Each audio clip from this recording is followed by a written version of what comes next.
नमस्कार मित्रांनो, आज आपण चाललेलो आहोत स्वराज्याचे सरसेनापती सरनोबत हंबीरराव मोहिते यांची समाधी बघायला तळबीड. सरसेनापती हंबीरराव मोहिते यांचा जन्म 1630 साली कराड जवळील तळबीड येथे झाला. त्यांच्या घराण्याची भोसले घराण्याशी अनेक पिढ्यांची सोयरीक होते. ते महाराणी सोयराबाई यांचे बंधू या नात्याने छत्रपती शिवाजी महाराज यांचे मेहुणे तर ताराराणी यांचे वडील होते. नेसरीच्या खिंडीमध्ये बहिलोल खानाशी लढत असताना सरसेनापती प्रतापराव गुजर धारातीर्थी पडले. त्यानंतर छत्रपती शिवाजी महाराजांनी तळबिडेच्या वीराला अर्थात हंसाजी मोहिते यांना हंबीरराव हा किताब देऊन स्वराज्याचे सरसेनापतीपदी नियुक्त केले. त्यांनी आपल्या जीवनामध्ये अनेक लढाया लढल्या. औरंगजेबाच्या सागरासारख्या सेनेला थोपवत त्याच्याशी 2 हात करण्याचं काम केलं.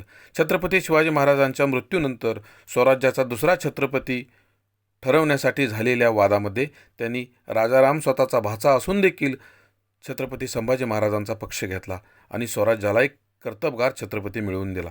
प्रसंगी बहीण सोयराबाई यांना खडे बोल सुनावत स्वराज्याच्या हितासाठी छत्रपती संभाजीराजे यांच्या हातात सत्तेची सूत्र सोपवली. हा महापराक्रमी सेनानी वाई परिसरात मुघलांशी लढत असताना तोफगोळ्याच्या स्फोटामध्ये त्यांचा मृत्यू झाला.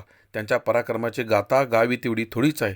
त्यांच्या या अकाली जाण्याने उत्तरमधून दक्षिणेत आलेल्या औरंगजेबाशी लढत असलेल्या छत्रपती संभाजी महाराजांचा मोठा आधार आणि मार्गदर्शक हरपला.